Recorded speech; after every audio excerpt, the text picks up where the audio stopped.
Great. So, yeah, Robert's up. Oh, Robert's not here. Oh, he'll be back. I can get some. Robert's here.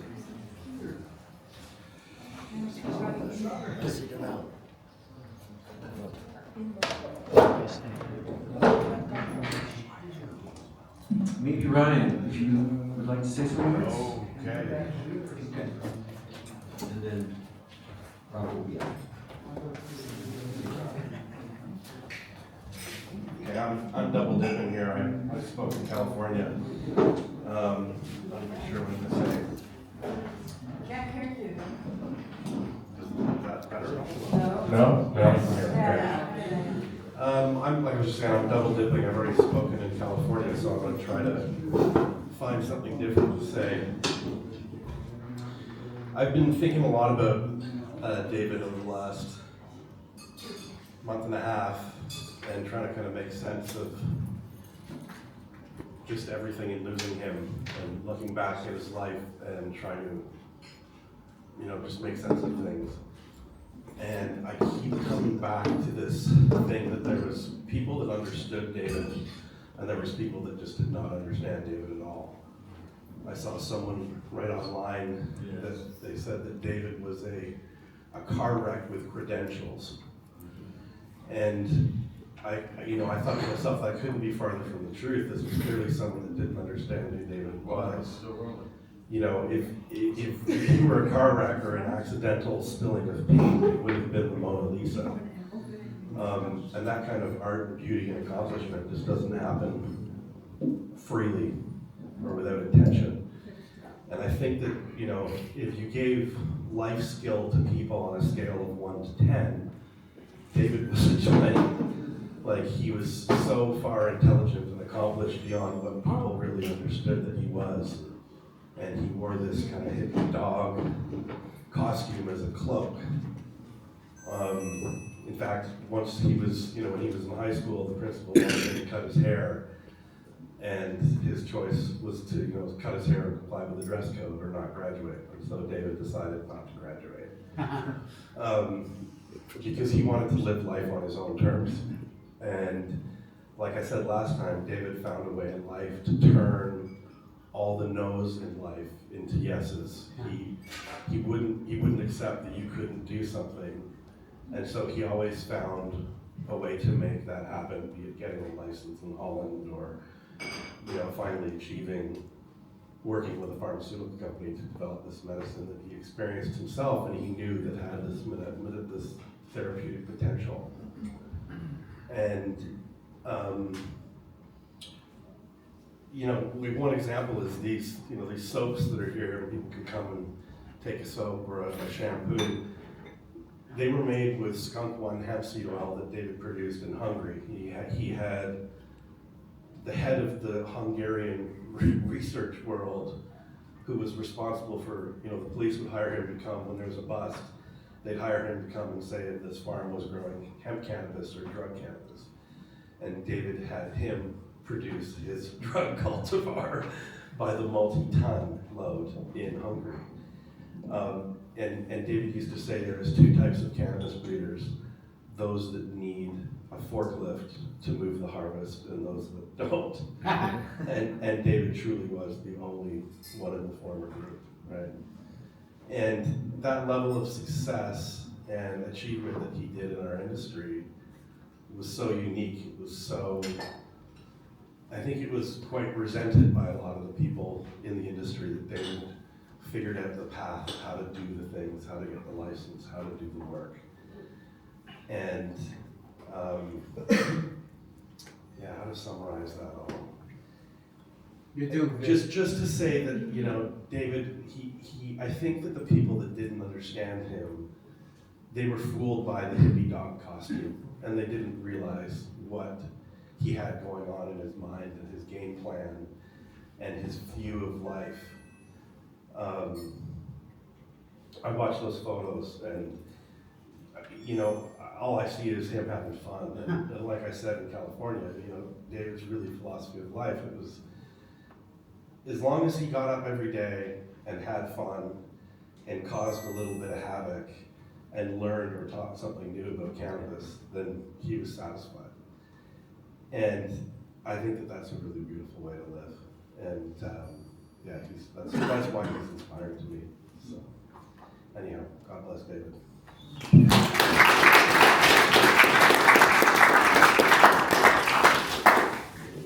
Thank you, Ryan, for your words. Okay, Robert? Oh, introduce myself as Robert Lee Carroll, friend of David Watson. Can you be a little bit closer to the He's speaking to microphone? the microphone. Oh, I can't hear. Haley needs to be able to hear you. okay, very good. Haley? Hi, sorry. As I was saying, David was my friend,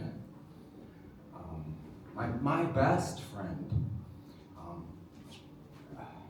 You know, I came and I thought to myself, for one thing, I need to be really resilient and strong for you guys, for the family, and friends, and I want to show strength because he meant so much, and I know that we're all hurting. We're all hurting because we miss him, and I'm sure that he misses us just as well. And I just want to first have a toast to David. Coke. David, we love you. We know you're here. David's here. Okay, he's here. I have some strange talents. I am able to perceive people's pain, their love. David was father, husband, Opa, friend, hash teacher and mentor, father figure for many of us. I would get a video call from him all the time, and I'd say, I'd look at my phone, Angel, Vasquez. Howdy! Howdy! We made that connection. Howdy! All right, and you know, he was a farmer, you guys. You know, I would ask him, when do you get up? Oh, 5 a.m., 6 a.m. Why do you get up so early? I would ask him. He would say, well, because I consider myself a farmer. And no shit, he'd get up that early. And I think that's what he admired about me. And now I have cattle for the past 5 years. I've been working very hard on my farm. David saw this. And he saw and knew what hard work can do for you. The environment that I live in is animals, you guys. But I give a lot of respect to my animals, and I speak to my animals just like as if they were my friends or people. Okay, and David liked that. He admired that, and he kind of liked to see this environment. As he started slowing down a bit and couldn't walk as much, I felt like as if I was his legs a little bit, showing him my artichoke fields that I was growing, my orange orchards, my cannabis, of course. Cannabis first, and I mean, let's face it, you know, that was the one thing that, bam! And Marcus helped many of us connect with him, from meeting him to having celebrations and things like that, and that was something that David was always happy and proud of certain people that did things in his life for him, you know. Now, I want to tell you that there's a way that I think that we can kind of transform this kind of sadness that we feel when we think about him. And it happened to me. You know, I don't have a lot of kooky thoughts in that, but I don't really know how to explain it. First, there was a time when I contacted him just before his passing, and we had a very long discussion. He was very positive, very upbeat, I can tell you that, the day before of his passing, and the day of, and which was like wild. And it's hit us so hard because we had no warning, like car accident, no warning. nothing, just bam, and then you got now. So how do we process this? How do we do it, and how do we change that memory into something grand, something, and it's happened to me a little quicker. Okay, I still get emotional, but I was working very hard, getting forage for the cows, crying, thinking of David, and a double rainbow appeared. Now, when this happens to you, I mean, imagine you got some tears streaming, you look up, you see this rainbow, oh my God, that's what I needed. I really needed it, and I thought, well, that's crazy, you know, it can't happen twice, you know, kind of thing, and 2 days later, it happened again, and I called Diana, and I was like, Diana, look, because I called her and I told her, I said, David's, this is crazy. She said, I wish you'd send me rainbows. Yeah. And I said, Diana, here, I guess he's only doing them here, so, you know, and he was really something else. I mean, marijuana botany was really dear to my heart. I don't think we can mention marijuana botany without mentioning David Watson, and we can't mention David Watson without mentioning Robert Cornell Clark, because those two guys That's how I met him. are like salt and pepper. You know, there's that two sides of the coin. Well, I say salt and pepper. You know what I mean? And it's pretty amazing because I would you know, ask David, hey, I can almost hear you in marijuana botany sometimes, and you know, in these chapters. And he'd say, well, yeah, man, that's because I wrote all the cool stuff. And that's how it was. You know, and he had a way of hiring the best. He knew Jair, he knew the best. He wanted quality. He knew how to make you strive for the best. And today, he's not only a legend, but he's someone that I think that we can all want to be like. And if I can just end with this, I probably went over the 3 minutes. That's fine. But I just want to say that, you know, he took me under his wing, you guys, for Christmas. And he's known to have a bullshit detector, right? But he also had a compassion detector. And he saw I was alone. And for Christmas, he invited me in to the family and took me in under his wing. And you guys, it helped me so much. And now, like I get stronger with his thoughts now. You know what I mean? Like when I think about him now, I'm like, I know in Holland anything super is better, so I say, super David, help me. And he seems to get me through some hard times. You know, so he's here now. We love you, David. We miss you. And your cat, I want to end with that, really misses you. Really. So, I played with him all morning. Wanted to bring him a toy, couldn't, but he's got a lot of toys, just like Sammy. He's got too many toys. But thanks, guys, and thank you, David.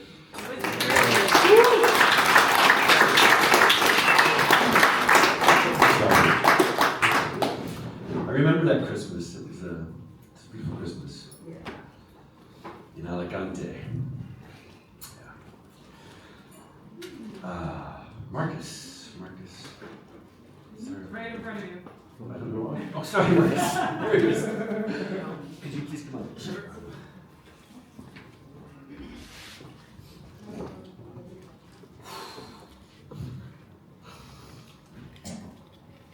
This is gonna be hard. Okay, Marcus. You can do this. Love you, brother. I first met David, I first learned of David in, I want to say 1996. He had come to Canada and he was at a hemp symposium that we were having. We were kind of the Manitoba hemp guys at the time. Me and my partners were trying to get hemp growing. Well, we had actually. We had just gotten hemp growing for the first time in 73 years in our province. We brought over Zolotonosha from the Ukraine, and so we were at this hemp symposium and we saw Dave, who was actually, he spoke at this event. And I've got a pretty high level of awareness, and when I saw him speak, I was just like, this guy is different. He is not the same as everyone else. And there was rumblings and rumors of who he was, and he was this sort of infamous character. I wouldn't really meet him for a few more years, but I would meet Robert Connell Clark through my dear friend Hilary Black. And she brought Rob to my house in the mid-90s, and I ended up kind of getting to know Rob a little bit. And on a trip to Amsterdam, I bumped into Rob, and he happened to have a Ruhr pipe with him, and he smoked some of this dry sift with me, and he said, if it don't bubble, it ain't worth the trouble. And that really stuck in my mind. I'd never seen hash melt like that. Little did I know that that was David's hash. And in fact, that was also David's saying. And so when I started my company in 1999, Fresh Headies, I used that as the slogan.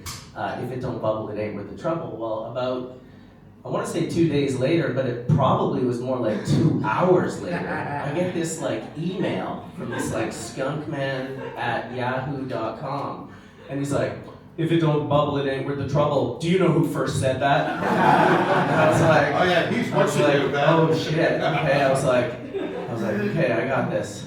I replied back, I do know who said this. I know who you are. I have full respect for you. I will never use it again if you don't want, or I'll pay you to use it. What do you want me to do? And for whatever reason, that seemed to be the right combinations of things to say to Dave.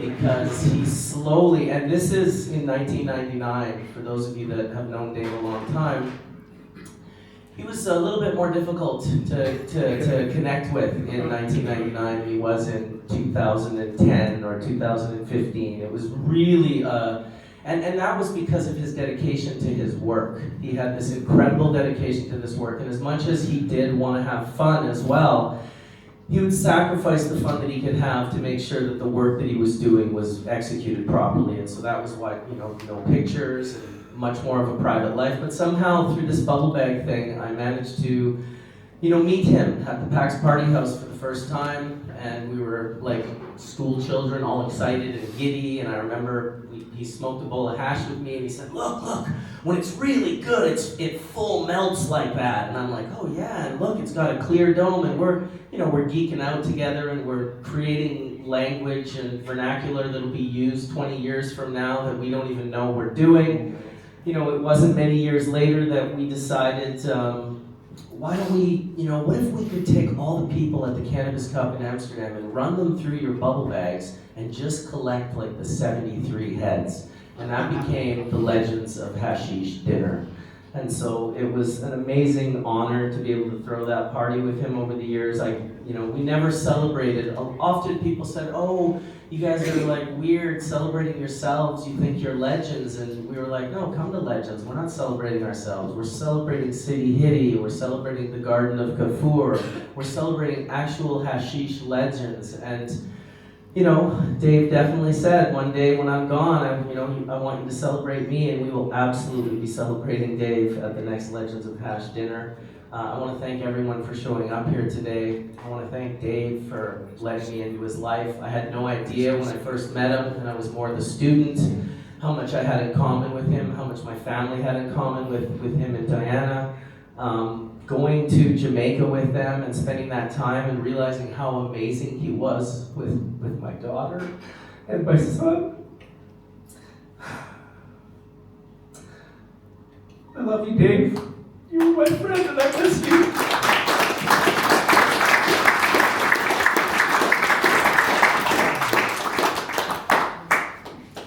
Thank you. Yeah. All right. Yeah. He was a, I say, yeah, Dave loved kids. He was a kid himself. Never grew up. Never grow old. Never grew old. Yeah. MILA. I think you're the last one. Can I sit on the chair? Sure, of course. Yeah. Of course.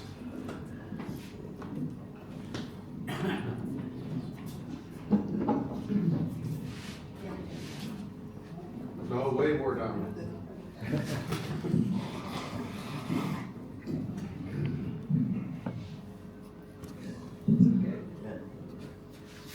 Yeah, I'm still recovering from spinatus. My voice is also not quite there, so I'm not going to make this very long. But I came here for David, and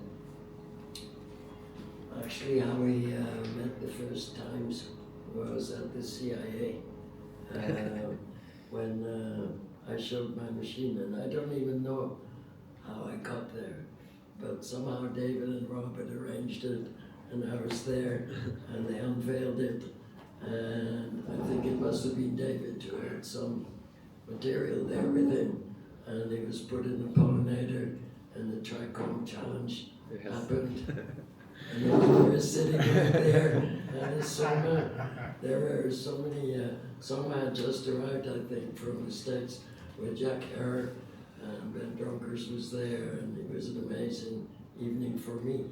I'd never hardly met any of them. So here we are, David. You meant so much for me, and just being accepted as a friend was already so much for me. Thank you.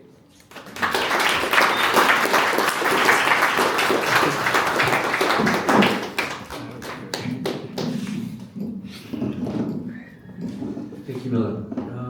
All right. Well, that's all the people who asked to speak, so that's it. But I will wrap it up a little bit by saying, I told you guys in the beginning. We have more time for someone's poems too. Oh yeah, we do have 2 poems. Yeah. Okay. Yeah, please. Yeah. Would you like that, Diana? Diana? Would you like to do the poems? Excuse me? Would you like to do the poems? Poems, if that's good. Short ones. Yeah, here, go ahead, do whatever you want.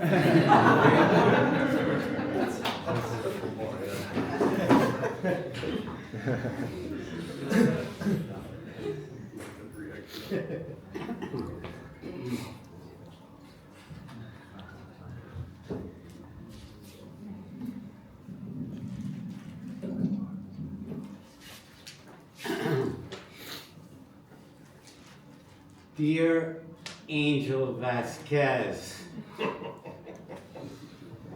SOMA says you are a cannabis guru, a cannabis go-to, a shining example of THC ample, getting enough in a puff, really knowing your stuff, and teaching and preaching courage.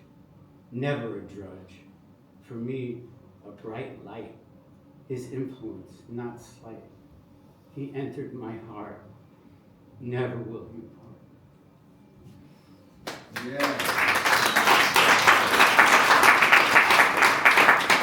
And this one I wrote this morning. I just woke up. I looked at my phone. It was exactly 4:20.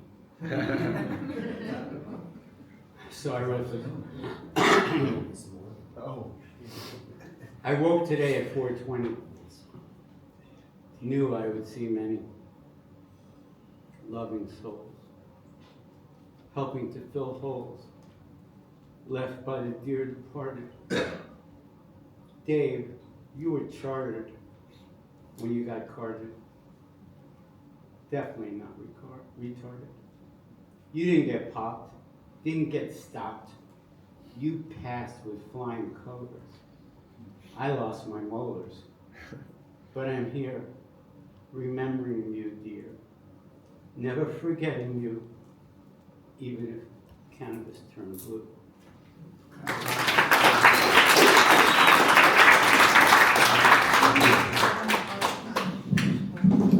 Thank you.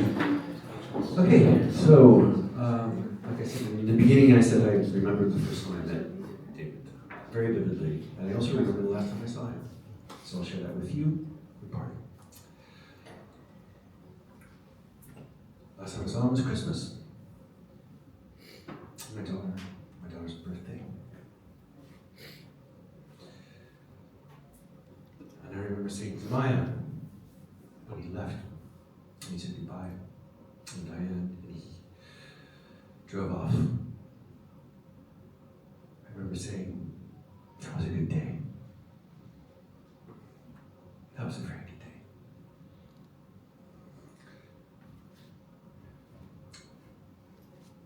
Thank you, Kate.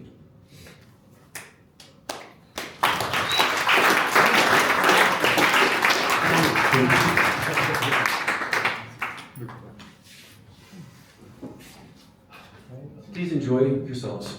We're here till 6 o'clock.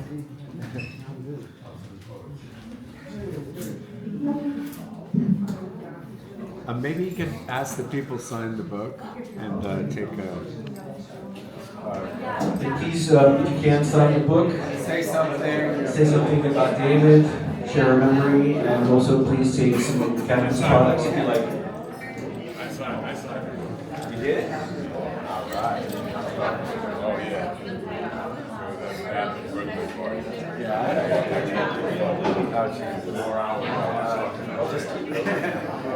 Hey, we're gonna leave the. No, he's not gonna bring it.